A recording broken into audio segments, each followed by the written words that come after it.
Good morning and welcome. My name is Beth Chronister, and I serve here as the Assistant Minister, the Minister of Pastoral Care and Social Justice. And it is the Sunday morning of July 18th, 2021. It is sunny Seattle outside. It is glorious, and it is glorious to be here with all of you. This is our first full Sunday, meaning all ages are invited to come and worship together, be in the church building together again, which also means that we will have vaccinated and unvaccinated people here on site, which is why the request to keep the masks on throughout service. And thank you everyone for being so diligent and gracious with that on this morning. There's also the request to not sing together because out of respect for having vaccinated and unvaccinated people. And we have some real poppin' songs today, so this is going to be a little bit challenging. And so my invitation to you is to really feel the music. I mean, it's so amazing to be in the room again with live music.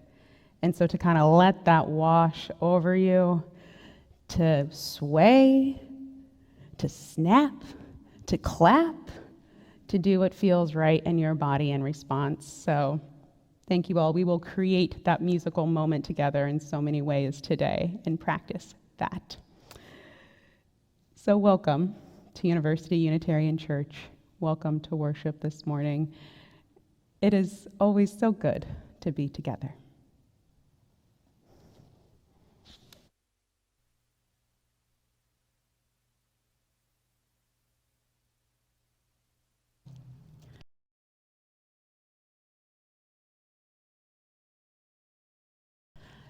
May the light of our chalice give light and warmth to our community when we are joyful and when we despair. And may we feel the warmth spread from our circle to wider and wider circles until all know that they belong to the one circle of life. Would you please join now in not singing, but receiving and giving our doxology.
The monastery was in trouble. Once a great order, its many buildings had been filled with young monks, but now it was nearly deserted. The buildings and grounds had fallen to decay.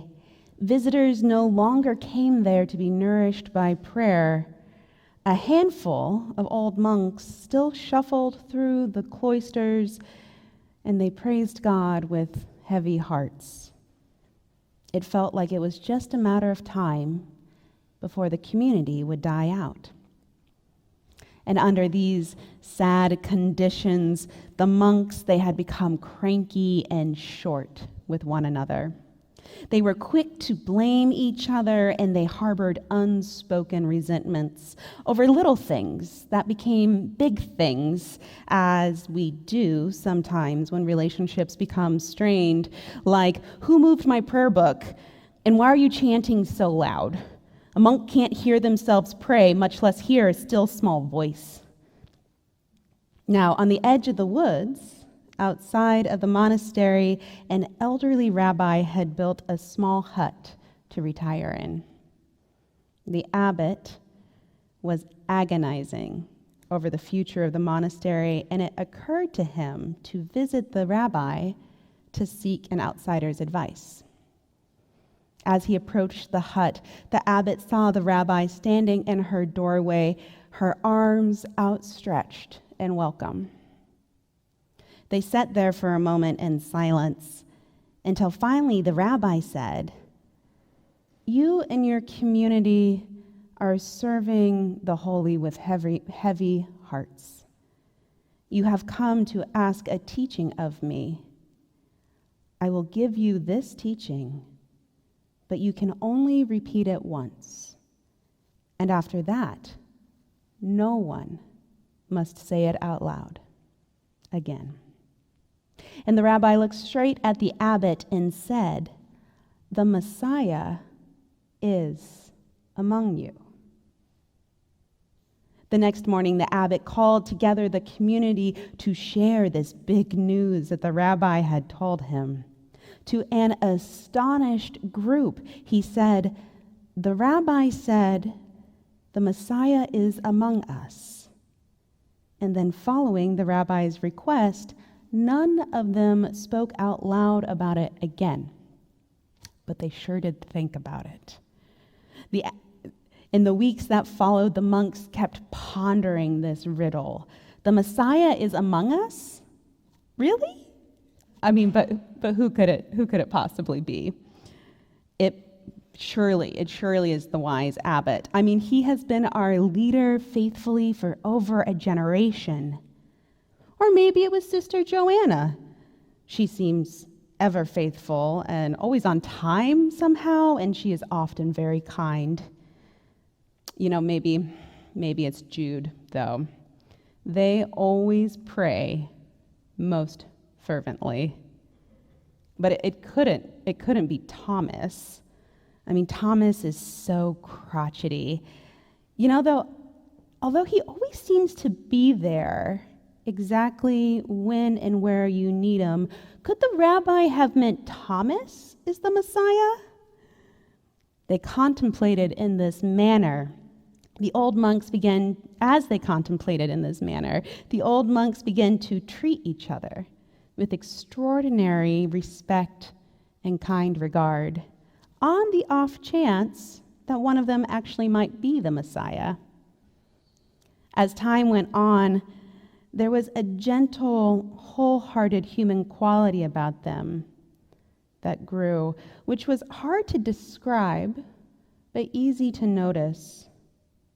They lived with each other as people who had finally found something, but they prayed and read scripture together as people who were always looking for something. Now, because the forest was situated, in which the monastery was situated, is very beautiful, it so happened that people did still occasionally come visit the monastery. They came to picnic on the lawn, to wander among the paths, and even now and again go into the dilapidated chapel to meditate. And hardly knowing why, they began to come back to the monastery more frequently. As they did so, even without being conscious of it, they sensed that this aura of extraordinary humility and respect was there, that it seemed to surround the old monks and radiate out from them, permeating the place. There was something strangely attractive, even compelling about it. And so they began to bring their friends to show them this special place, and before long, people were coming from far and wide to be nourished by the prayer life of the monks. Some of the younger people who came to visit started talking to the monks, and after a while, one of them asked if they could join them, and then another, and more young people were asking once again to become part of the community. Within a few years, the monastery had once again become a striving order, and thanks to the rabbi's gift, a vibrant center of light and spirituality in the area. So ends the story. Would you now please join, rising in body or in spirit, for hymn number 100, I've Got Peace Like a River. It's a good sway song.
Would you please join me now in the spirit of prayer and meditation?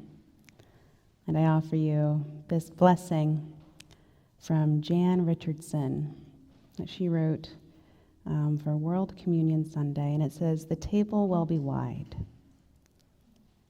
And the table will be wide. And the welcome will be wide. And the arms will open wide to gather us in. And our hearts will open wide to receive. And we will come as children who trust there is enough. And we will come unhindered and free. And our aching will be met with food. And our sorrow will be met with drink. And we will open our hands to the feast without shame, and we will turn toward each other without fear, and we will give up our appetite for despair, and we will taste and know delight. And we will become bread for a hungering world. And we will become drink for those who thirst. and the blessed will become the blessing, and everywhere will be the feast. To these words, I invite you to add the silent prayers and longings of your own hearts.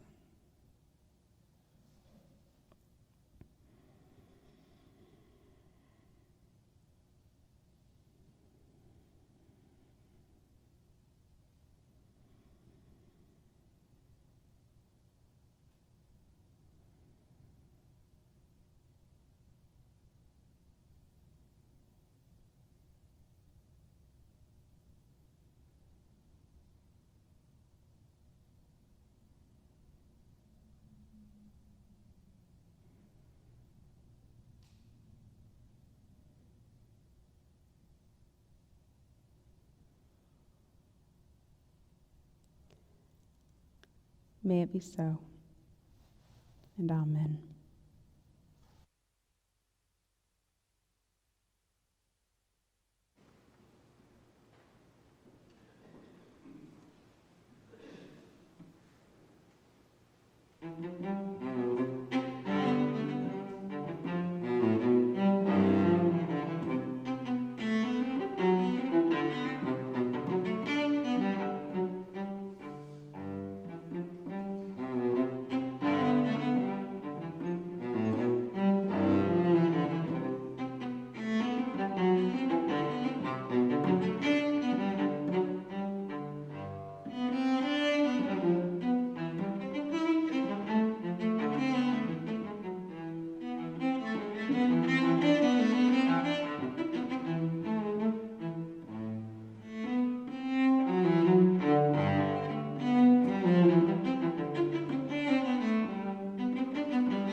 Good morning, all. I hope today finds you safe and healthy. My name is Gail Childers, and I am a member of the Board of Trustees here at University Unitarian Church. I've been asked to share a little of my story and why giving to UUC is so important to me and my family. Well, when Rebecca and I first came to UUC. We had hoped to find a church that shared our values, one where we felt that our children might grow up and find a community of friends. And we didn't know at that time just how active they would become in the church and in regional and national conferences here, or that we become so involved as mentors and teachers and trustees, or that we would find the home that we'd hoped for in a church that was so active in social justice issues. But we did find that home here, and because those things are so important to us and have been given to us, and we find ourselves always inspired to give back to the church in that way. Every time I come to church and I listen to a sermon, it always brings me to a higher place to think about those things that I want and that are important to me in this life. And it inspires me to take action either in service or in financially supporting those institutions that show what's important to us. So that's the reason I give. It's a really simple choice. It's not a hard decision. I support UUC because it has always given to me as others have given to the church, so that it's here for me. So I hope that you will do the same. Please join me as we say our offertory words. This church is a community of ourselves. Its energy and resources are our energy and resources. Its wealth is what we share. When we contribute to the life of this community, we affirm our lives within it.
So this next hymn number 1013, Open My Heart, I invite you to just kind of stay seated and to receive this meditative song.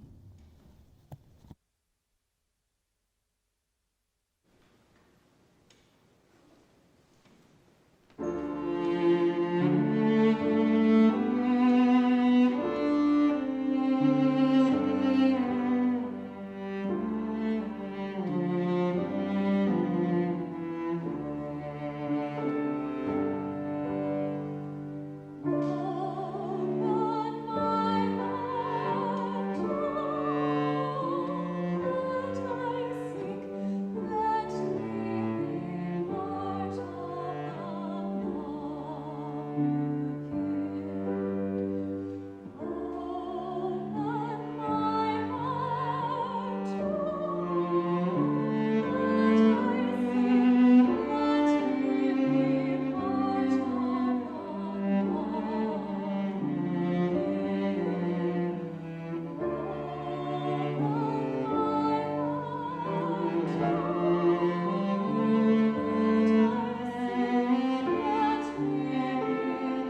Open my heart to all that I seek.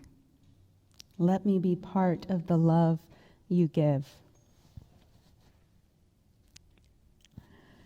The monks in the story, one moment please. These are the joys of tech. It just provides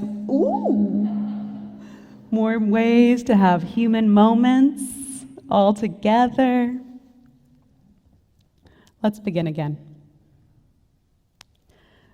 Open my heart to all that I seek. Let me be part of the love you give. The monks in the story had already closed their hearts to one another by the time the abbot went to seek advice down the road from the rabbi. I imagine that it had not been one thing that frayed the bonds between them, but probably 1,000 little things, 1,000 little conflicts unresolved and disappointments unspoken that had become like sand in the gears, wearing away at their affection for one another until all they felt was irritation. I mean, it's not hard to imagine, really. Even as they bring us unique blessings, relationships bring unique challenge into our lives. And this is true in family, partnership, and work, and in religious communities, such as the monastery. It is so easy for our relationships to become strained and distant, so easy to take each other for granted or assume bad intentions, and it is much more challenging to repair what has been fractured, corroded over time, or wrested from neglect. Human beings have evolved to live within a web of relationships in order to survive. However, it seems that our communication skills haven't quite evolved at the same pace.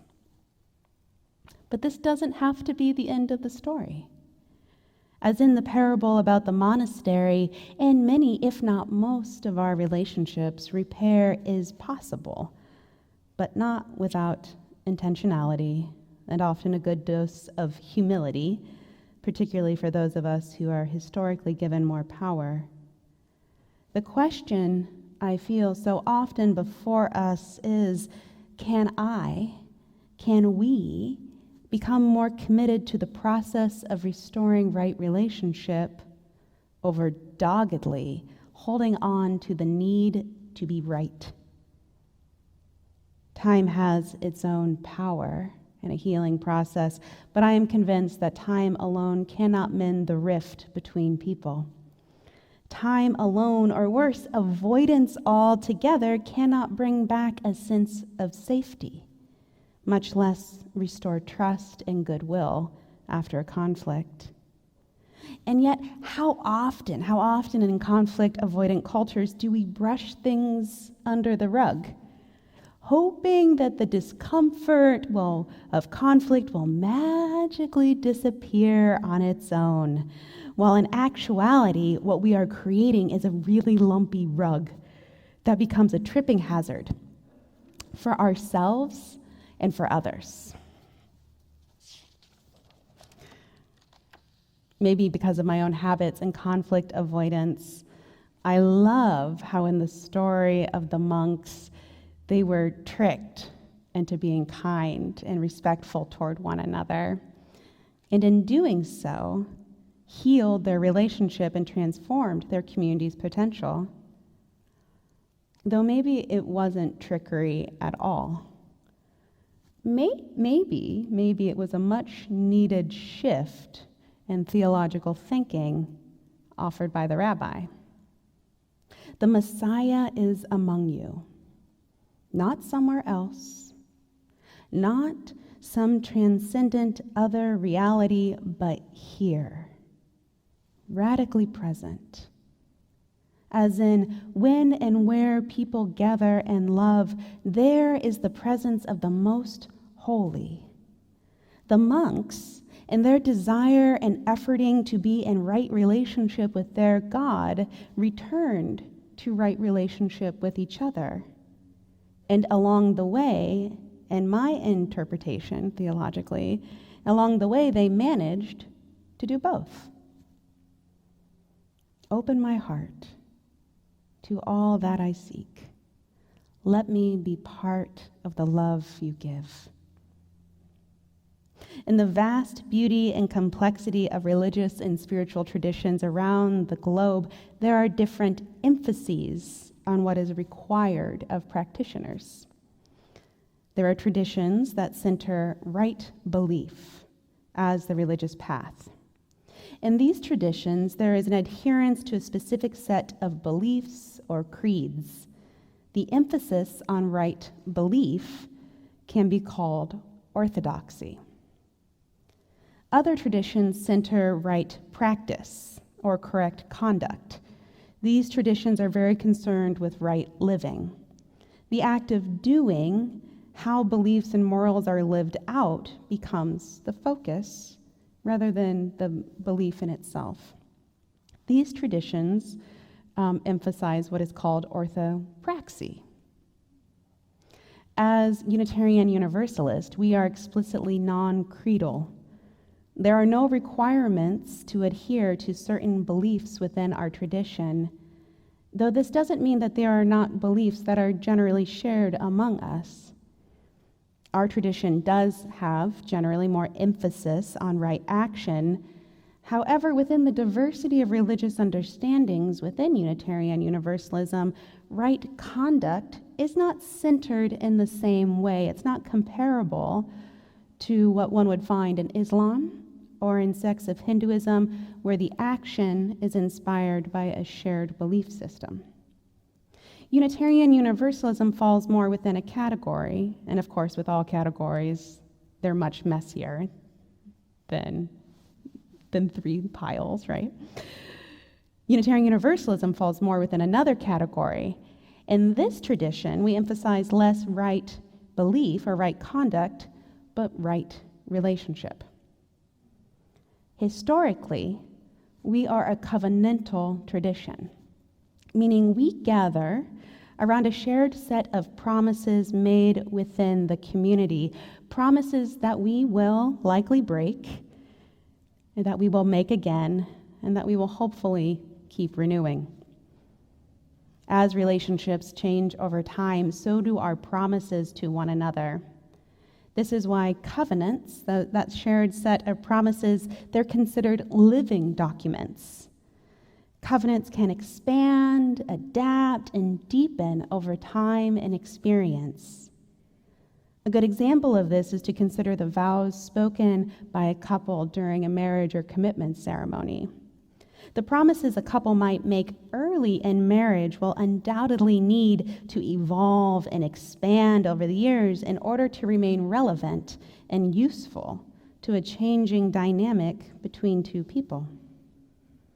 As a covenantal religion, the evidence of our faith is within the quality of our relationships.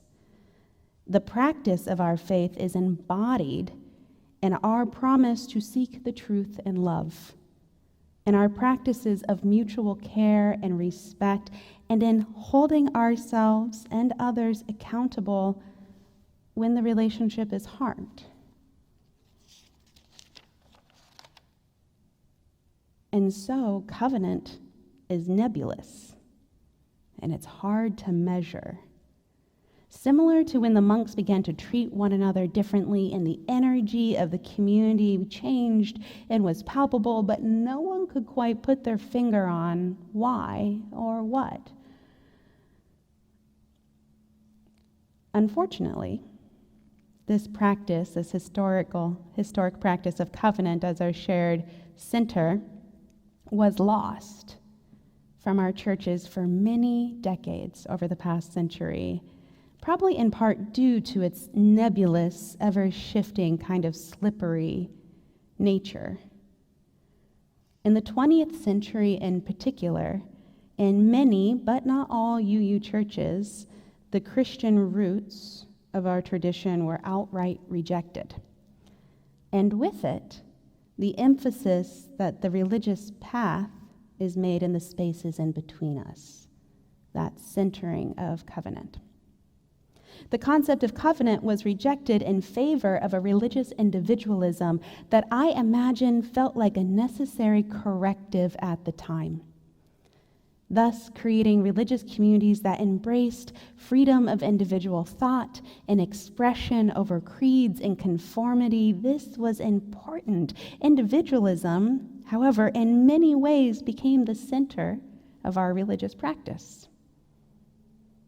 And as life tends to teach us time and time again, individualism can only take one so far, maybe particularly spiritually and ethically. Furthermore, individualism alone does not hold a candle in the wind to the underlying fundamental truth of our deep interdependence. We are born into and live within a web of relationships, human and otherwise. This is how life on earth evolved and is tended to be, utterly and inextricably interwoven and bound. We are not our own. Earth made us. And as human beings, we are uniquely graced with the ability to become conscious of the truth, of this truth. Isn't that amazing? And so in response to this generosity that we didn't earn, but we receive, in response to all that we have been given, how then shall we live? I believe this is one of the central questions facing the Puritans and Pilgrims as they begin to imagine different ways of doing church on this continent. Lots has been said about the Pilgrims and the Puritans.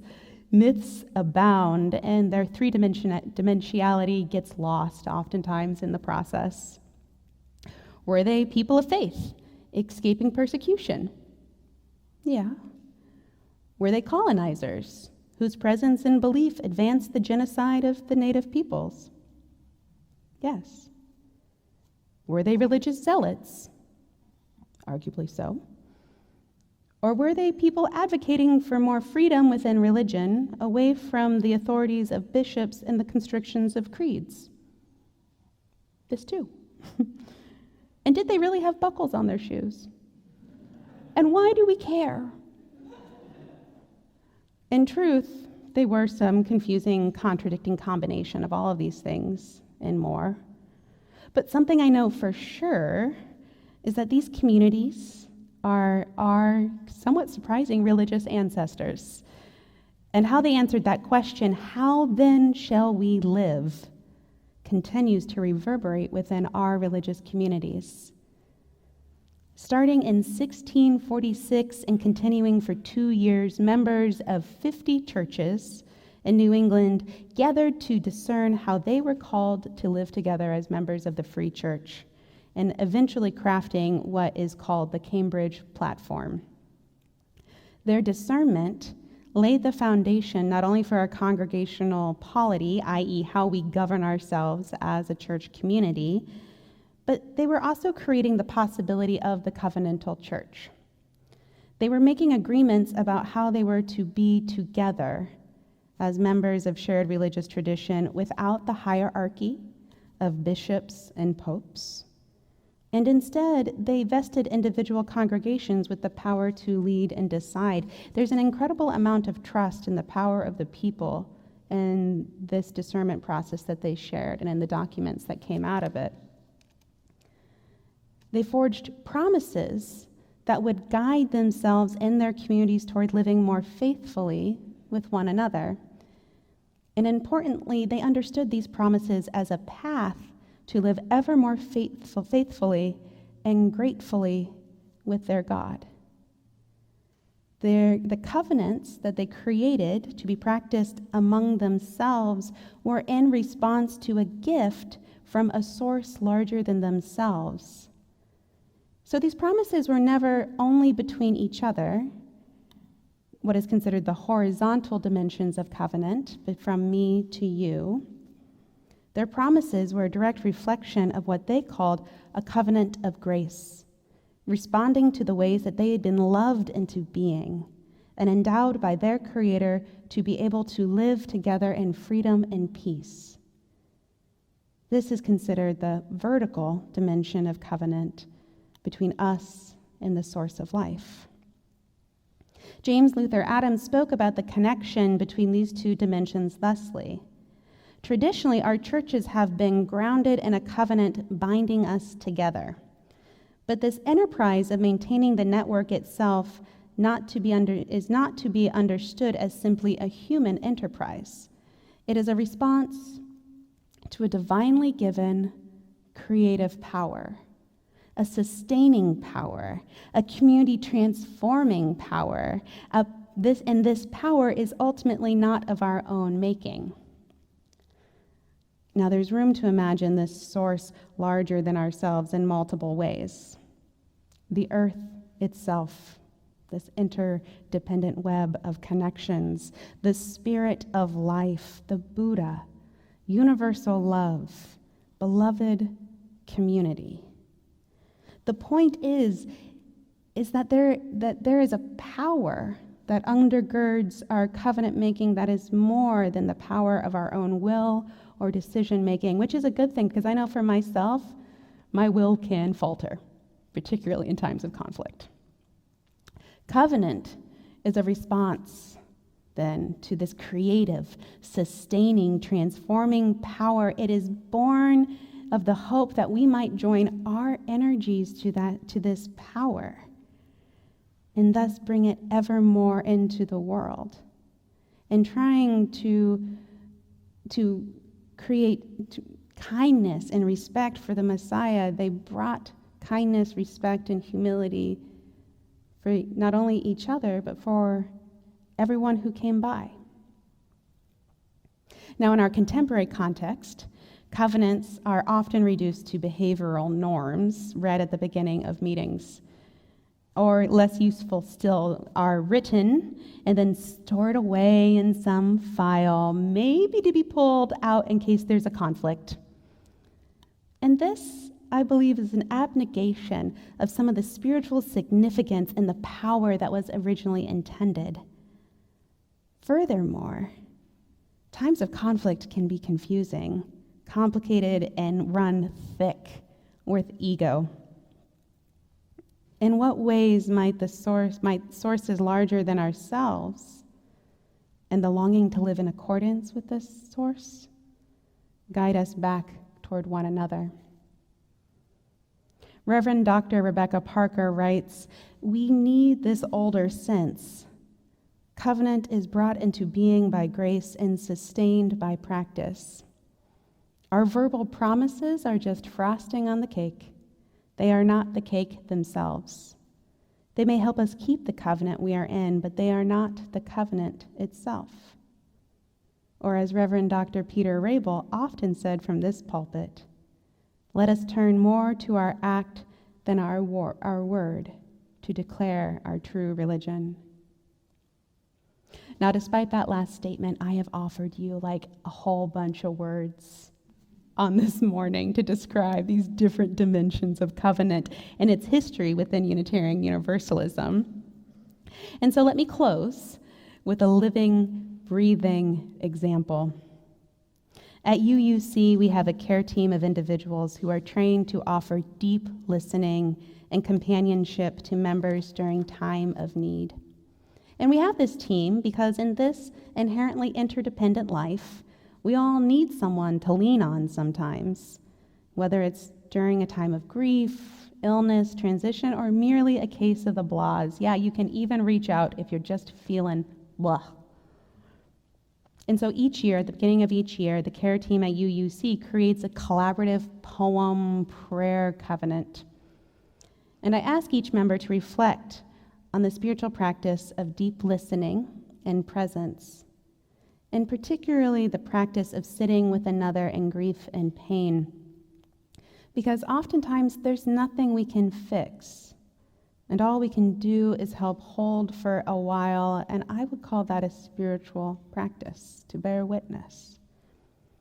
And so out of that reflection, the individual members of the team share a few words that they want to be reminded of as they do this work of companionship. These become our faithful promises, and we read them at the end of every meeting. It is a covenant created to gently guide the practice of offering compassionate presence, and it is grounded in a larger energy that exceeds our grasp and understanding, and which calls us to our better selves.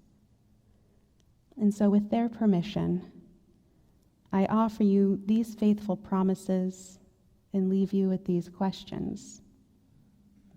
To what promises are you faithful in your own life? And to what promises are we as a community accountable?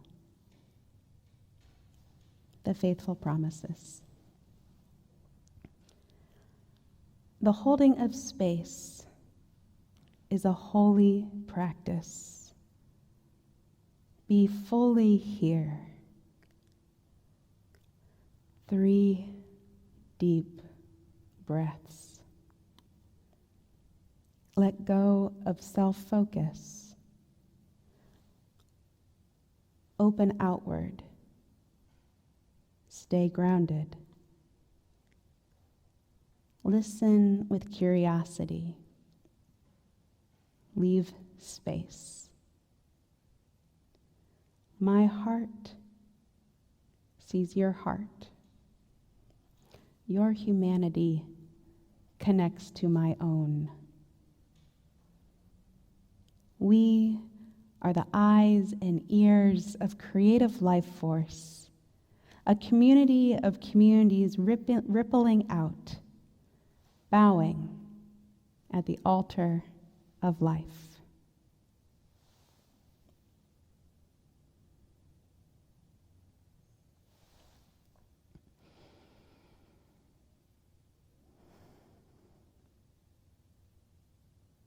Would you please join now, rising in body or in spirit, to move with the music of Lean On Me.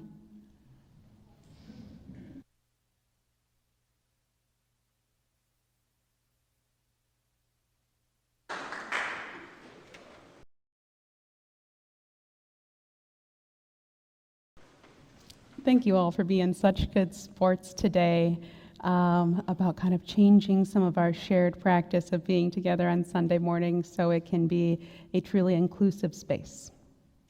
Thank you. All that we have ever loved and all that we have ever been stands with us on the brink of all that we aspire to create, a deeper peace, a larger love, a more embracing hope, a greater generosity of spirit, and a deeper joy in this life that we share. Go in peace, go in love on this day.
Study